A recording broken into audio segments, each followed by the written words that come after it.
Welcome po sa Mangkelos TV, mga sambayanan karerista.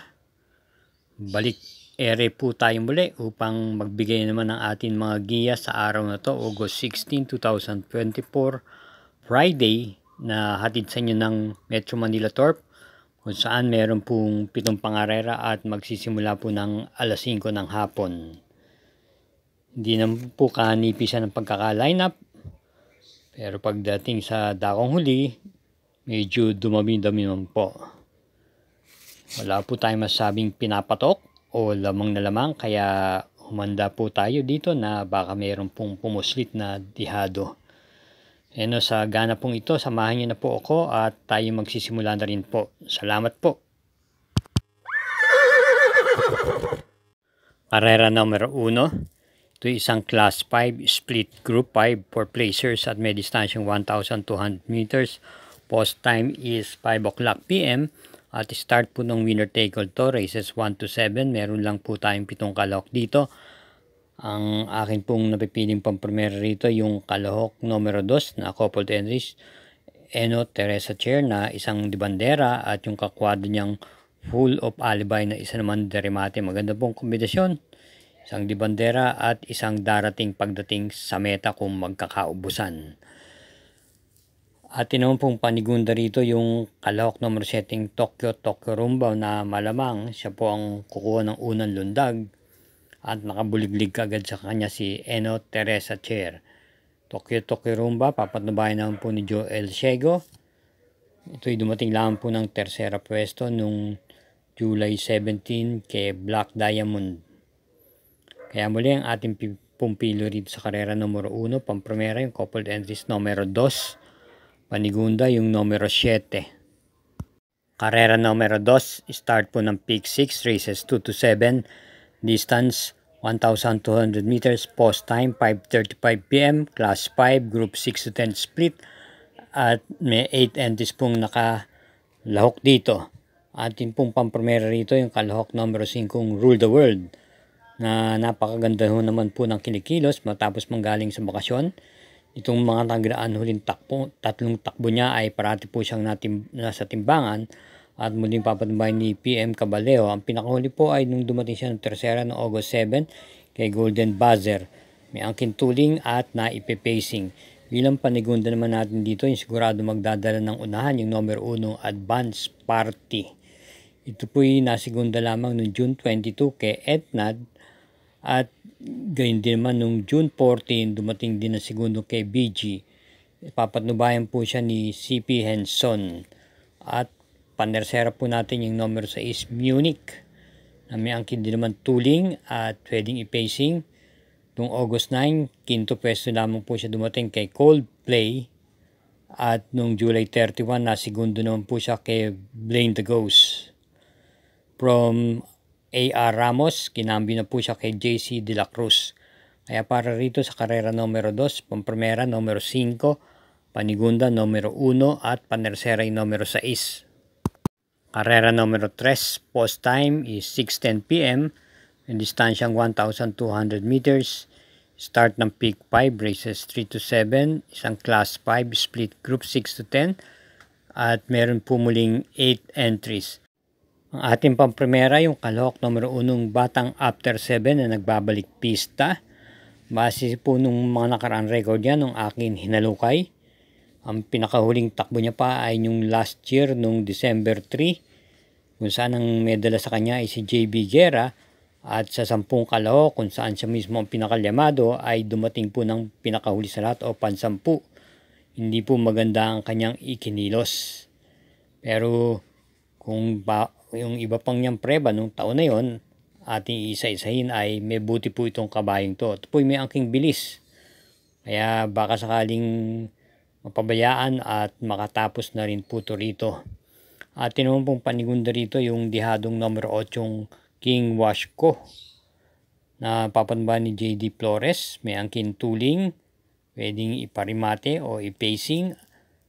At may angkin naman po itong panalo nung buwan pa po ng May 22, kung saan tinalo niya po si Best Shot at Gold and Silver. Panersera po natin yung kalahok numero 7 Malibubel, may tuling. At lately, kinakikitaan na rin pong itinuturuan na rin po itong sumunod. Hindi po kagandahan ang kanyang ipinakita nung August 9. At pang 10 lamang po siya doon kay Mano-Mano. At sa akin palagay, hindi po masyado siyang inilaban doon. Meron lang po siyang takbo rin nung buwan ng Hulyo kung saan maganda lang po ang kanyang pinakita.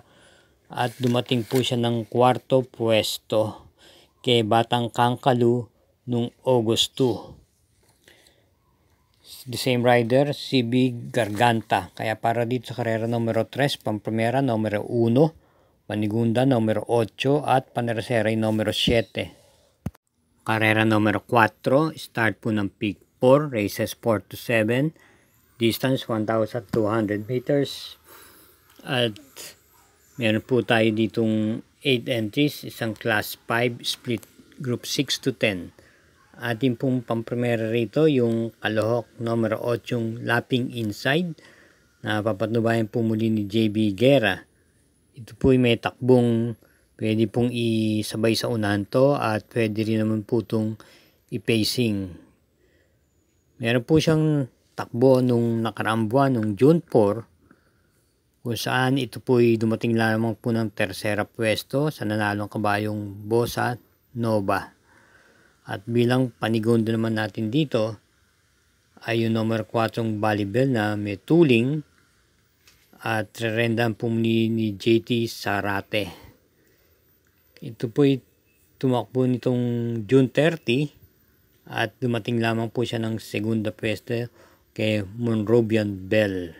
Kaya para dito sa karera numero 4, Pamprimera numero 8, panigunda yung numero 4. Bilang pagsuporta sa Mangkelos TV YouTube channel, huwag po tayong makakalimot na mag-subscribe, pakishare na rin po ito at i-hit na rin po ang like button.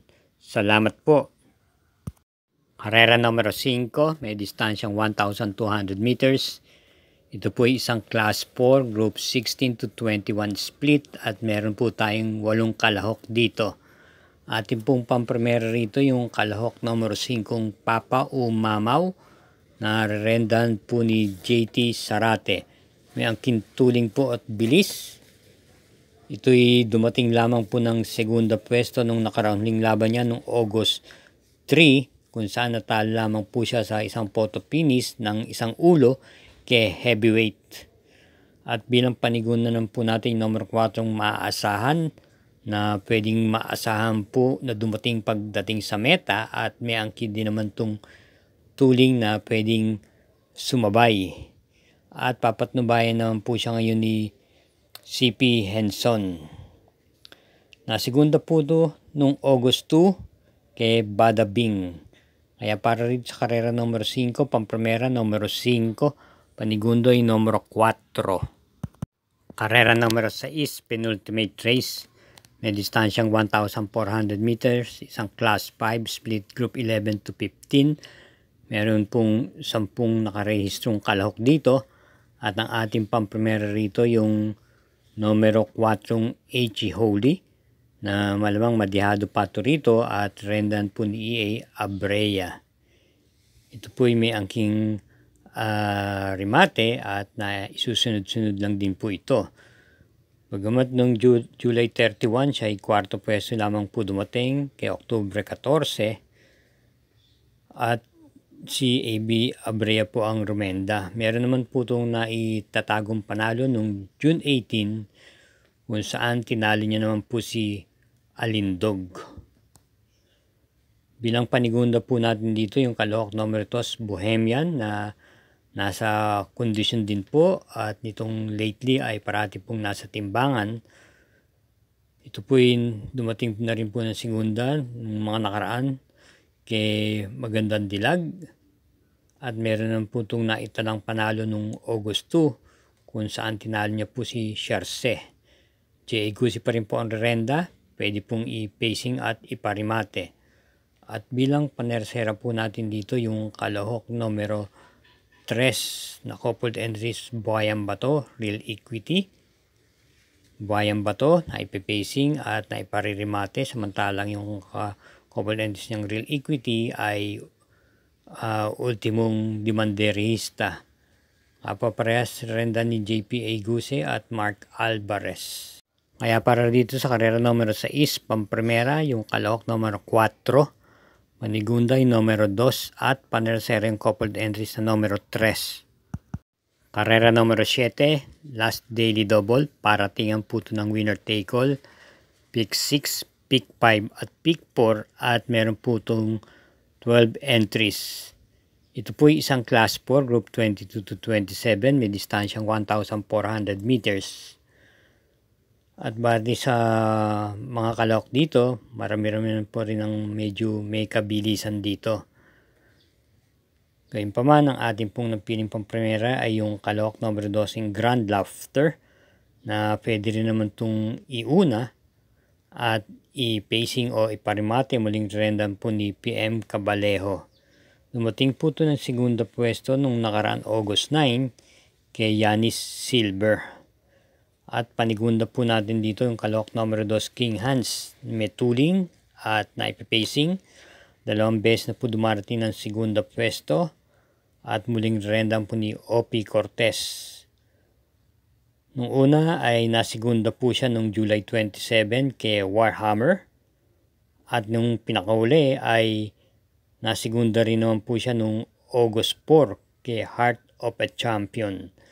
At bilang panersera natin dito yung numero 11 Mr. Dynamic na itong dalawang pinakauling takbo ay napakaganda po ng ipinapakita. Nung July 29, ito po ay dumasing po ng segundong dikit kay Hombre na talo lamang po ng kalahating katawan. At kinambyo na nga po siya kay M.A. Alvarez ng renda kung saan naging maganda po ang kinalabasan. Noong August 3, ito po ay nanalo po ng Hugando at tinalo niya po si Potential at Prince Uno. Pwede pong i-pacing at iuna sa harapan. Kaya para dito sa karera numero 7, pamprimera numero 12, panigundo numero 2, panersera numero 11. Thank you po again for watching sa lahat po ng mga tutok at sumusubaybay sa Mangkelos TV para sa ating giya. Akin lang po pinapaalala na gabay lang po ito. Inyo pa rin mga kursunada ang siyang masusunod sa dakong huli. Nasa sa inyo po yan. Kaya hinay-hinay lang po din sa ating paglilibang at lagi rin po tayong mag-iingat. Good luck po. At naway matapat po ang ating mga giya.